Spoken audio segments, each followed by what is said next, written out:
Lumber back today with the NFL Sunday video. We got analysis of two games. We're going with the Detroit Lions against Minnesota Vikings, and our second game will be Miami Dolphins against the Indianapolis Colts.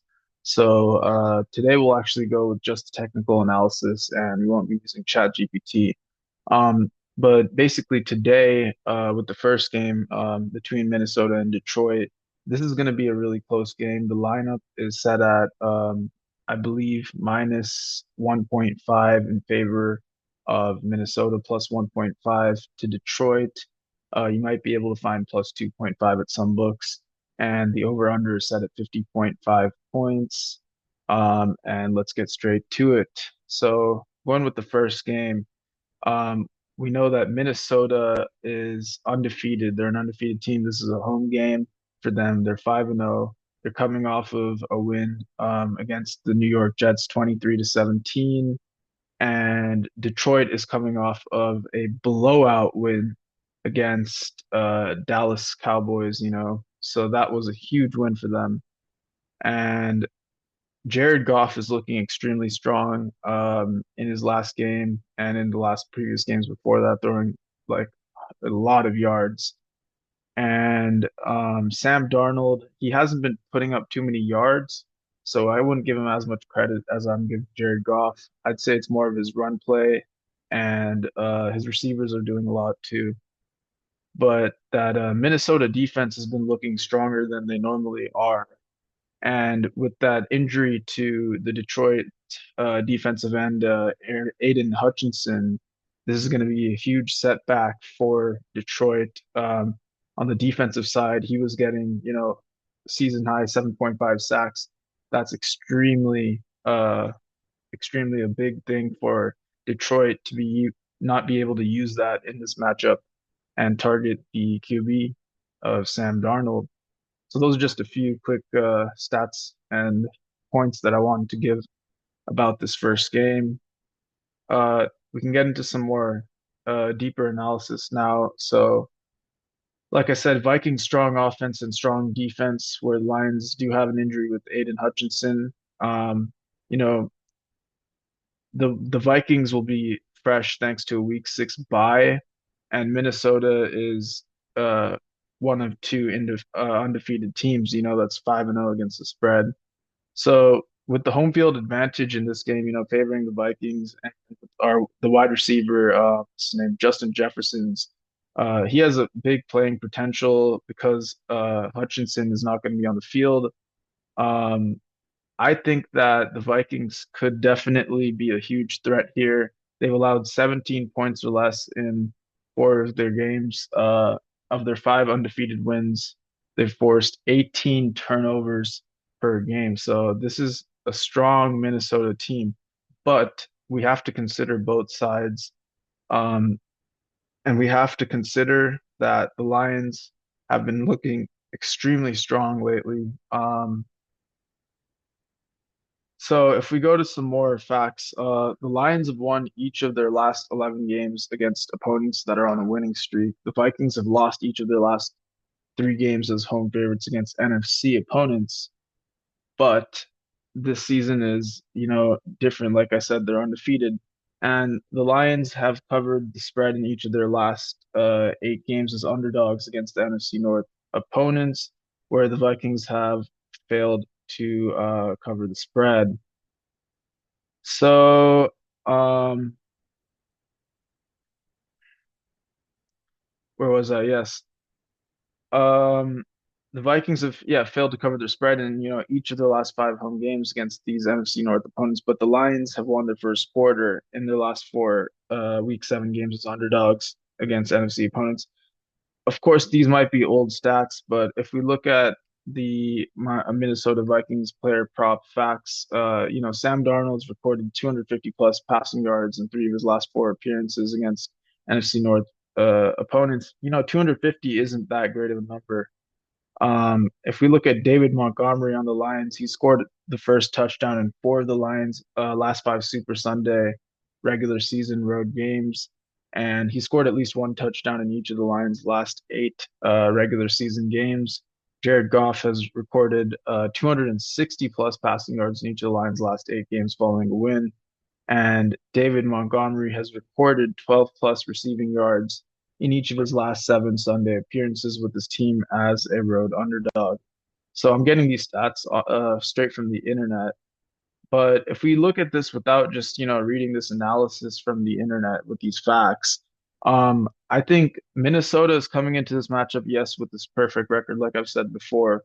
And the Vikings have had great quarterback play from Sam Darnold. And with Aiden Hutchinson not being on the Lions side, this will be tough. But I think it comes down to Detroit's defense being able to pull strong plays against the Minnesota QB without letting Jefferson get the ball and make plays on that end. But on the other side, if we look at it, Detroit has looked great offensively in their last 2 games, scoring a combined total of 89 points against Seattle and Dallas. I know the Lions defense is definitely probably going to take a step back without Hutchinson, but I don't think that will be that uh, much of a step back. I think they'll be able to handle this. So if you're giving me the points with the best offense in the NFL, I'm going to take them, and I will take the Lions here at plus 2.5 to crack the streak, or plus 1.5 to crack Minnesota's streak, and they'll most likely take the money line as well. So we're taking Lions plus 2.5 or plus 1.5 on the spread, and Lions outright money line. And now let's transition over to our second game, which is the Indianapolis Colts versus the Miami Dolphins. This is a home game for Indiana at the Lucas Oil Stadium. They're 3-3. The Miami Dolphins are 2-3, and Tua Tagovailoa is still injured. Um, so if we look at the Miami Dolphins, they began their season with a 20-17 win over the Jacksonville Jaguars, but they did hit a losing streak, losing 3 games in a row, 31-10 against the Bills, 24-3 against the Seahawks, and 31-12 against the Titans. You know, they played the New England Patriots and they were able to get a victory there, but I wouldn't say that that's much to flex on because the Patriots are not something that you should be comparing yourself to when you're going up against another team because obviously the Indianapolis Colts can definitely beat the Patriots as well. If you look at the Colts side, though, no, they've lost 2 games of their season 29-27. That was a close loss against the Houston Texans.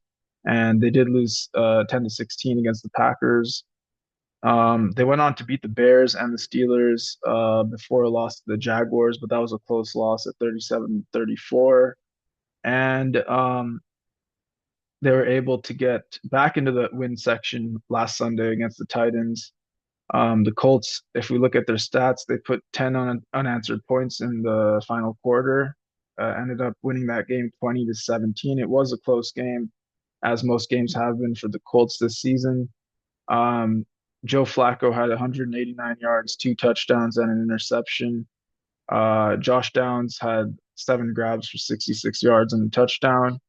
And if we look at total points on each of the Dolphins' last 4 Sunday games, they've gone under the total points line, with 6 of the last 7 Sunday games at Lucas Oil Stadium going over the total points line, and 6 of the last 7 games at the Lucas Oil Stadium have gone over. So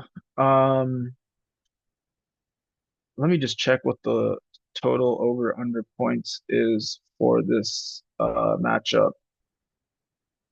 Yeah, so it says here that the line is at 43.5. So at 43.5 points, I think we're going to be leaning over, but it could go either way. Um, Kylan Granson has recorded 11 receiving yards in each of his last 7 October home appearances. Jonathan Taylor's been going crazy. He scored the first touchdown in 5 of his last 6 appearances with the Colts as favorites, and he's had 91 plus rushing yards in each of his last 4 appearances with the Colts as favorites. 114 plus rushing yards and receiving yards in 4 of his last 5 appearances too against AFC East opponents. So If we look at Miami's side, Tua Tagovailoa's been out, so we don't even need to look at him. Raheem Mostert scored two or more touchdowns in three of the last Dolphins four games. Jonnu Smith's had 27 plus rushing yards. Durham Smith with 12 plus rushing yards in each of the last Dolphins' last six games as underdogs. And following a road win, Raheem Mostert has scored at least one touchdown. So I think that if we look at both facts, I think Indianapolis is already the stronger team here, and I'm leaning toward the Colts. I wouldn't say that this will be a blowout victory because the Colts aren't something that is extremely spectacular when we're looking at an offensive team. And I think they do line up pretty closely actually against the Miami Dolphins. But I do think that they have an edge over the Dolphins here. Um, if I were you, I would stick to the first game for bets. This one, I think I'm probably going to hold off on. But if you do want to make some money here, I would take Indianapolis Colts minus 3.5. I would take the over 43.5, and I would take Indianapolis Colts money line. I have stronger confidence on the spread and money line than the over and under. Um, and I like the offense of Indiana. Like Indiana was good on defense against the Titans in the last win, holding the opposition to 241 yards. So that's pretty good defense. So you might say this might go under. But at the end of the day, the offensive has also been pretty strong. Left some to be desired with 269 yards. Ultimately, the Colts did get that job done, and the Titans did have a lot of penalties. But for Miami, they've had a lot of time to rest, and they beat the Patriots. They'll be coming back. I think that the Colts can overpower their defense, and that's why I'm going with the over on the total. So I do like the Colts a little bit better here, but like I said, I don't think it'll be a blowout. But if I were to take them on the spread, it would be Indianapolis and their money line as well. So it should be a good game regardless, and so should the Minnesota game. All right, guys. So just to recap once again for Minnesota Vikings against Detroit Lions, we're taking Detroit Lions plus 1.5. And for Indianapolis Colts against the Miami Dolphins, we're taking Indianapolis Colts minus 3.5 and money line, and Minnesota Vikings against Lions money line. All right, guys. Thank you for tuning in today. Please like and subscribe, and we will be dropping more videos more consistently.